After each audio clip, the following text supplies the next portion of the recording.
Halo, Assalamualaikum warahmatullahi wabarakatuh.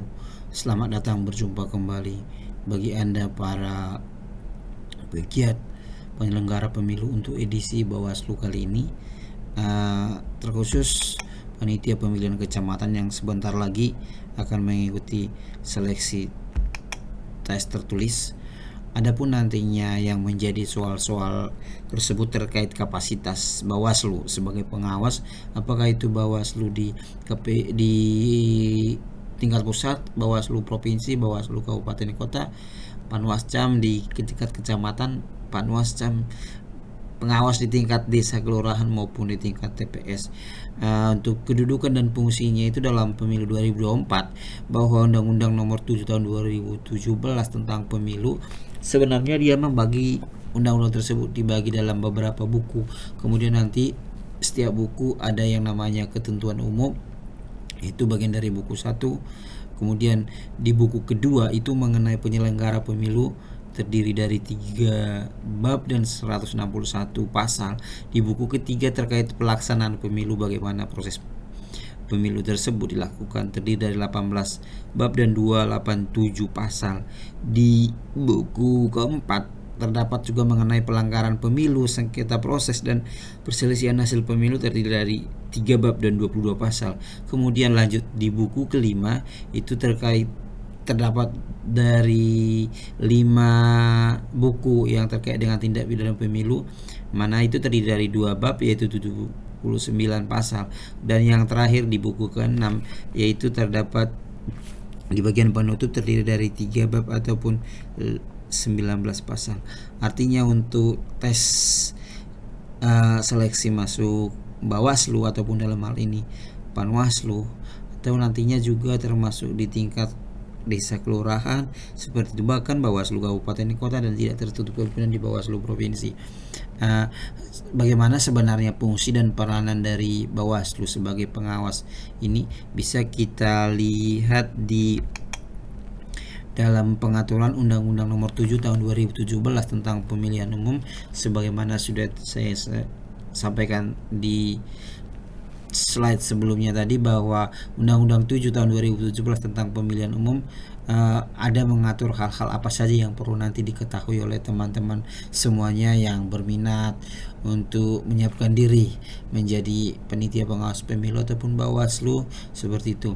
Di pasal 1 mungkin masih terkait pengertian ya, pengertian apa itu, contohnya apa itu pemilu, apa itu PPK, apakah itu Bawaslu, seperti itu. Di pasal 2 juga pemilu dilaksanakan terkait dengan asas dari pemilu itu sendiri. Ini nanti yang harus Bapak Ibu sedikit harus kuasai untuk kelancaran dalam proses tes tertulis tadi. Di pasal 2 juga tertuang itu namanya asas dari pemilu, apa itu langsung, umum, bebas, rahasia, jujur, dan adil. Kemudian di pasal 3 dalam menyelenggarakan pemilu ini juga mengacu kepada prinsip, yaitu prinsip-prinsip apa saja yang termasuk itu mandiri, jujur, adil, berkepastian hukum, tertib, terbuka, proporsional, profesional, dan akuntabel.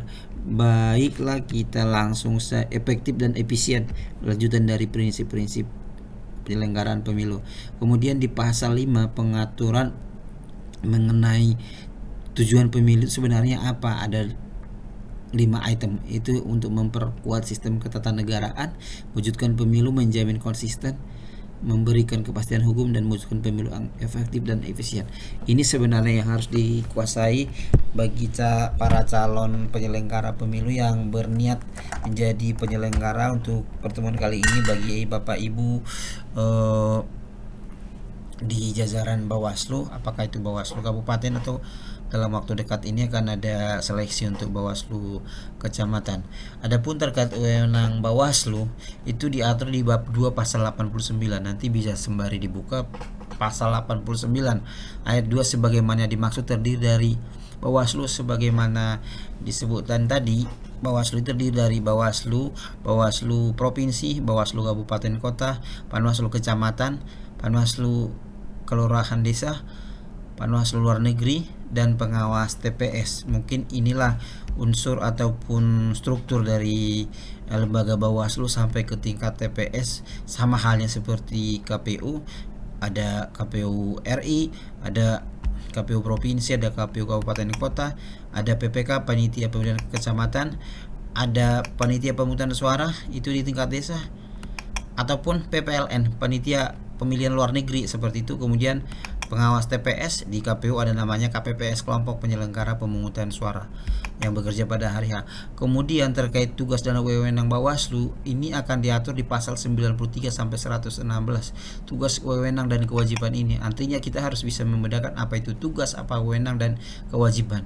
Ini nanti bahkan menjadi soal-soal yang sering muncul, yang sangat potensial untuk dimunculkan. Jadi Bapak Ibu bisa buka lagi Undang-Undang 7 2017, apa saja diatur tentang ketentuan tugas, wewenang, kewajiban dari Bawaslu provinsi sampai ke pengawas di TPS. Kemudian persyaratan di sini, syarat-syarat yang harus dipenuhi untuk menjadi pengawas dalam hal ini tingkatan dari pusat sampai ke tingkat TPS di pasal 118 sampai pasal 131 juga terkait dengan pengangkatan. Bagaimana pengangkatan Bawaslu provinsi dan Bawaslu kabupaten kota. Kenapa hal ini dipisah? Mungkin karena sifat dari keberadaan lembaga ini. Untuk Bawaslu provinsi dan Bawaslu kabupaten kota sudah bersifat permanen atau 5 tahun seperti itu sebagaimana di KPU. Sedangkan pasal 132 khusus tentang Panwaslu kecamatan, kelurahan, desa, luar negeri dan pengawas TPS ini nantinya bagaimana proses pengangkatannya itu akan ada di pengaturan tersendiri. Kemudian sumpah janji sebelum melaksanakan tugas, mereka akan disumpah. Pemberhentian ini apakah dia itu pemberhentian karena pergantian antar waktu atau karena pengaturan lainnya, bisa dilihat di pasal 135 sampai 138. Kemudian mekanisme pengambilan keputusan dalam hal rapat pleno. Bagaimana sebenarnya untuk sahnya pengambilan keputusan, bisa juga nanti ini hanya sebagai gambaran saja Bapak Ibu. Terkait pelaksanaan tugas diatur dari pasal 142 sampai 144, bagaimana pertanggungjawaban dan pelaporan pelaksanaan tugas pengawasan tadi. Kemudian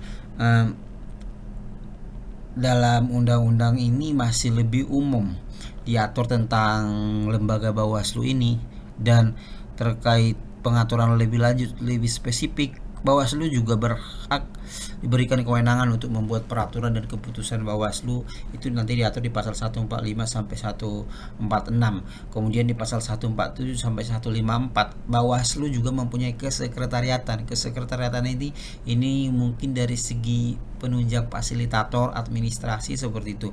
Kalau di Bawaslu RI namanya itu Sekretariat Jenderal, kesekretariatan di provinsi, di kabupaten, bahkan kecamatan sampai tingkat desa ada namanya sekretariatan. Mungkin di TPS tidak ada yang namanya sekretariat karena nanti akan di-handle oleh kesekretariatan dari desa atau kelurahan, dan mungkin juga karena lama kerjanya mungkin lebih fokus pada hari haya. Kemudian di pasal 461 sampai 45 itu penyelesaian pelanggaran administrasi pemilu. Ini penyelesaian itu ketika terjadi kesalahan dalam hal mekanisme, prosedur ataupun tata cara yang dilakukan oleh KPU sebagai penyelenggara, ada pihak beserta keberatan atau bahkan Bawaslu sendiri menemukan kesalahan tersebut, maka akan diselesaikan sebagaimana ketentuan pasal 461 sampai 465. Dan ketika ditanya tentang sengketa proses juga bagian kewenangan Bawaslu diatur pada pasal 466 sampai 469, dan sengketa proses ini juga bisa berlanjut ke pengadilan tata usaha negara itu di pasal 470 sampai 472. Ini nanti dalam kasus atau perkara seperti apa yang penyelesaiannya bisa dilakukan upaya hukum ke petualangan seperti itu. Kemudian di pasal 473 sampai 475 penyelesaian perselisihan hasil pemilu ini nanti bagaimana Mahkamah Konstitusi ya untuk bersidang mungkin setelah selesai rekap penetapan hasil gitu. Jadi bagi pihak yang tidak setuju dengan penetapan yang dari KPU disampaikan ke Mahkamah Konstitusi sebagai lembaga yang sudah diberikan kewenangan untuk menyelesaikan perselisihan hasil pemilu. Kemudian di pasal 476 tata cara penanganan tindak pidana pemilu, ini juga termasuk kewenangan Bawaslu, tapi dalam hal ini Bawaslu tidak sendiri, ada namanya Gakumdu, Sentra Penegakan Hukum Terpadu, di mana terkait dengan pelanggaran dari pemilu tersebut setelah diverifikasi oleh Bawaslu, apakah itu murni administrasi atau bahkan ada namanya tindak pidana pemilu. Jadi nanti dalam tata cara penanganan tindak pidana pemilu tersebut, Bawaslu tidak bekerja sendiri, Bawaslu juga didampingi atau bersama-sama dengan kepolisian dan kejaksaan dalam hal proses penyelesaiannya dan hukum acara cepat untuk penyelesaian proses dimaksud. Mungkin itu yang bisa kita sampaikan untuk pertemuan kali ini. Jadi untuk Bapak Ibu peserta seleksi penyelenggara pemilu dalam hal ini, Bawaslu bisa juga memperhatikan apa tadi yang sudah kita buat semacam rangkuman dari tugas-tugas wewenang ataupun Bawaslu itu semua diatur dalam Undang-Undang Nomor 7 Tahun 2017. Dan jangan lupa juga diperhatikan yang namanya Perbawaslu Nomor 1 Tahun 2020 tentang tata kerja dan pola hubungan Bawaslu Provinsi, Kabupaten, Kota, pengawas kecamatan, desa, kelurahan, luar negeri, dan pengawas pemungutan suara. Seperti di pasal, coba kita lihat di pasal, mungkin ada hal-hal tertentu tidak diatur di undang-undang, ada hal-hal tidak secara diatur di dalam undang-undang pemilu sebagaimana Undang-Undang 7 2017 seperti ini. Untuk pasal 21, Bawaslu dibentuk oleh Bawaslu Kabupaten Kota dibentuk oleh Bawaslu Kabupaten Kota menyelenggarakan pengawasan dan pemilihan di wilayah kabupaten. Bawaslu Kabupaten Kota dimaksud mempunyai anggota sebanyak 3 atau 5. Artinya ini pengaturan secara khusus. Kenapa Perbawaslu 1 2020 ini diterbitkan? Mungkin ada kita lihat di diktum menimbang, konsideran menimbang seperti itu, bagaimana sebenarnya pengaturan tersebut, karena ada hal-hal kewenangan itu tidak secara rigid dijelaskan di dalam Undang-Undang 7, termasuk jumlah anggota Bawaslu provinsi 7 atau 5 seperti itu. Baru Bawaslu Kabupaten Bawaslu Kabupaten sebanyak 5 atau 3. Dan terkait dengan jumlah dari pengawas TPS ataupun pengawas di tingkat desa kelurahan bisa kita lihat di pasal 31 juga disebut. Pasal 31, Bawaslu Kecamatan dibentuk oleh Bawaslu Kabupaten Kota. Nah, Panwaslu Kecamatan dimaksud mempunyai anggota 3 orang. Seperti itu, 3 orang. Bagaimana hal ini bisa juga nanti dipelajari, dipahami, menjadi modal, menjadi bekal untuk mengikuti seleksi penyelenggara pemilu.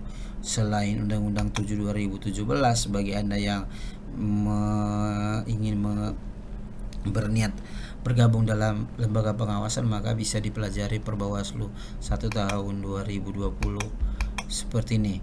Di pasal 37, bagaimana Panwaslu desa dibentuk oleh Panwaslu Kecamatan. Jumlah anggota Panwaslu kelurahan atau desa itu sebanyak 1 orang. Mungkin seperti itu gambarannya, bisa nanti lebih dipahami lagi, dipedomani lagi.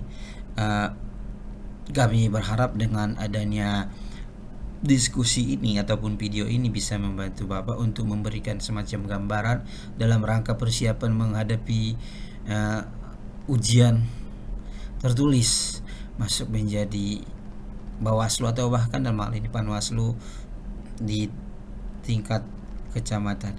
Mungkin sekian dari saya. Terima kasih.